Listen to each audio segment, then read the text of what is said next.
सत्संग अविवेक न होई, राम कृपा बिन सुलभ न सोई। बिन सत्संग अविवेक न होई, राम कृपा बिन सुलभ न सोई।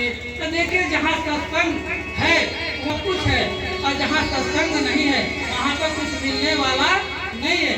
तो सत्संग में जो है इतना दम है कि सत्संग में आ करके तो देखो, एक संत ने बड़े अच्छे जो है वाणी से उन्होंने कहा, सत्संग में तो आ करके देखो कि सबको देखो कि इसमें क्या दम है।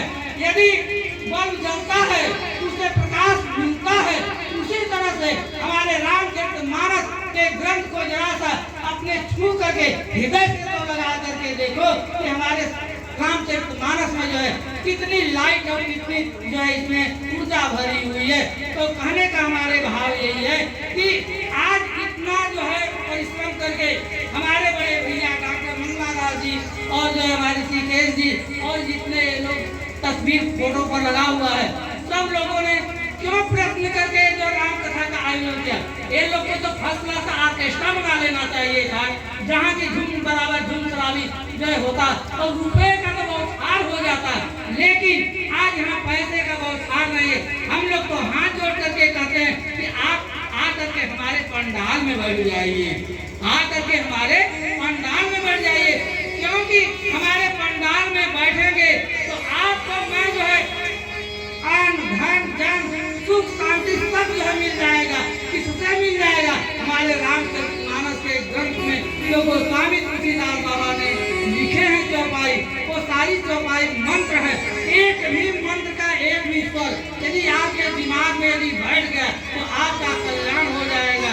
देखिए, यदि जो भी व्यक्ति भगवान के शरण में जाता है, भगवान का जो भजन करता है, तो उसको भगवान के पास जाने की आवश्यकता नहीं पड़ती है। उसके यहाँ ठाकुर जी खुद ही चले आते हैं। तो हमारे कहने का अभिप्राय ये, हमारे बड़े बड़े जो कि हमारे वाम भाग में जो बैठे भैया है, इन सबका उद्देश्य यही है कि आप लोग राम कथा में आवे और राम कथा से जो है लाभ उठावे, क्योंकि भजन में और जो है सत्संग में बहुत जो है आपको आनंद। सत्संग को जानत है मुनि ज्ञानी, असत्संग को जानत है मुनि ज्ञानी। असेर के संग सियार के कीमत, दूध के संग बिकात है पानी। गेहूं कहे सुन रे बकुआ, कि मोह के संग कहे लागत पानी। तो देखिए, सत्संग का क्या प्रभाव है। सत्संग के साथ के पास जो ले जाकर के आपको समझाने का बुझाने का प्रयत्न करते हैं, क्योंकि सत्संग को जानत है मुनि ज्ञानी। असेर के संग सियार की कीमत, इसका भाव ये हुआ कि यदि शेर के साथ यदि सियार भी है तो उसका जो है पावर हाई होता है। जैसे कि अभी इस गांव में किसी का साथ यदि हमारे मुख्यमंत्री से हो जाए, प्रधानमंत्री से हो जाए, तो लोग यही कहेंगे कि उसको पकड़ो वो कार्य को करा देगा, उसको पकड़ो वो कार्य करा देगा। उसी तरह से एक बार जो सियारों का झुंड जा रहा था, उसमें का वो जो सियार का चौधरी था, चौधरी आप लोग समझे ना होंगे, तो कुछ लोगों ने कहा अरे यार बाप के संगे रहता है, नहीं ऐसा न करे कि हम लोग को गोष्ठी बना करके हम लोग को ले जाकर सियार बनवा दे। कुछ लोगों ने कहा कि नहीं यार वो हमारा खास दोस्त है, ऐसा नहीं करेगा। लेकिन भयभीत तो सभी लोग थे। तो प्रभाव इतना है, प्रभाव कहा जाता है कि जब आप सटेंगे तो प्रभाव मालूम होगा, सटेंगे तो प्रभाव, और दूर से जो स्वभाव मालूम होगा कि इसमें क्या जो है बात है। तो कहने का हमारे क्या यही है, संतों का यही जो कहने का उद्देश्य है कि आप जो सत्संग में आवे और सत्संग का जो है लाभ जो है उठावे। कोई है विवेक मोह भ्रम भागा, जब आपके पास मोह जब हट जाएगा तो आप जो है ठाकुर जी के चरणों से जो है लिपट जाएंगे। यदि आपके पास मोह रहेगा तब तक आप जो है लिपटने वाले नहीं।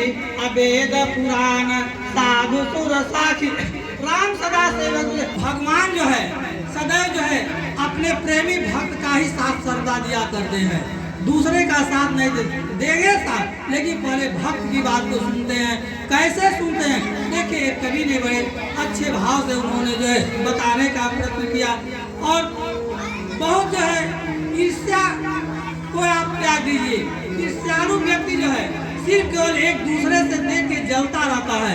उसको ये पता नहीं है कि हम भी ऐसा कार्य करें कि उसके जैसा हम भी बराबरी में हो जाए, लेकिन वो ये नहीं सोचेगा। वो बस सिर्फ यही बात सोचता है कि हम कैसे उनसे बराबर हो जाए, कैसे हम उनका बिगाड़ दें। ऐसा भाव जो है नहीं जो होना चाहिए। जब सत्संग में आएंगे तो इससे आप बिल्कुल दूर हो जाएंगे और ठाकुर जी के ऊपर समर्पित करके अपने सारे कार्य को जो है आप करने के लिए जो है सदैव प्रयत्नशील रहेंगे। तो देखिए, बड़े लोगों की बात, यदि जो भी कोई व्यक्ति, चाहे बच्चा हो या बच्ची हो, चाहे हमारी माताएं हो, यदि मानते हैं, उनको हमारा गारंटी है कि देखिए, हम ये कोई अपने तरफ से नहीं बोल रहे हैं। ये जो हमारे बड़े बड़े भैया लोग हैं ना, हम लोग को यही सिखाए कि कैसे तुमको समाज में जो है रहना है और कैसे क्या करना है। तो देखिए, रामचरितमानस ये सनातनियों का धर्म है और ये सनातनियों का धर्म नहीं, ये सबका धर्म है। किसी के धर्म में यह नहीं बताया गया है तुम किसी का गला काटो, किसी का जो दबोचो, ये नहीं बताया गया। लेकिन अपने अपने मति, अपने अपने गति के अनुसार से लोगों ने जो अपना जो है काम करते चले जा रहे हैं, काम करते चले जा रहे हैं। तो कहने का हमारे भाव यही है कि आप जो है राम सदा सेवक रुचि राखी, अभेद पुराण शास्त्र साथी, उमा कहूँ कछ अनुभव अपना, असत हरि भजन जगत सब सपना। तो एक डीएम एसडीएम से कर देंगे, लेकिन अपनी जहाँ करने की बात आएगी वहाँ जो बुद्धि खत्म हो जाती है, नहीं कर पाते। पंडित जी थे हमारे जो भागवत की कथा भैया लोग बताते हैं, इन्हीं लोग के मुखातिब से मैंने सुना हूँ कि पंडित जी थे, श्रीमद् भागवत की कथा जो है वृंदावन में चल रही थी। वहाँ पर जो है वृंदावन में कथा चल रही थी। पंडित जी बड़े ऊंचे स्वर से बोल रहे थे कि जो भी व्यक्ति ठाकुर जी का एक बार नाम ले लेगा वो भवसागर से पार हो जाएगा। वो जो कि भक्तनी थी, ग्वालिन थी, वो जो मट्ठा उठा बेचने का काम जो है किया करती थी।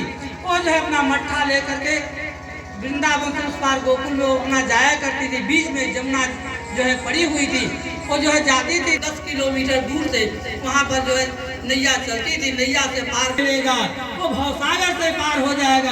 उसके दिमाग में ये बात समझ में आई कि पंडित